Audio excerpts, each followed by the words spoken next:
नाज़रीन वाक़िया कंदासीं मुल्क में बोडवारी सूरत-हाल आहे। 1000 खां मथे फ़ौतगियूं थियूं आहिनि।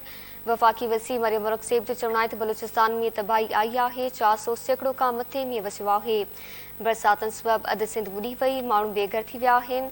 ख़बर अवां सां शेयर कयूं पिया। ॿोॾि मुतासिरनि खे समुंड पार पाकिस्तानियुनि जी इमदाद जी सख़्त ज़रूरत आहे।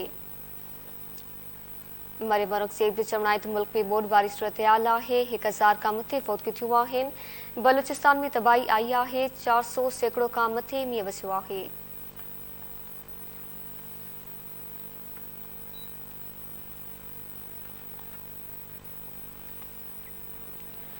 बरसातनि सबबि अधु सिंध ॿुॾी वई, माण्हू बेघर थी विया आहिनि। वफ़ाक़ी वज़ीर मरियम मुनक़्क़िब जो चवणु आहे त ॿोॾि मुतासिरनि खे समुंड पार पाकिस्तानियुनि जी इमदाद जी सख़्त ज़रूरत आहे।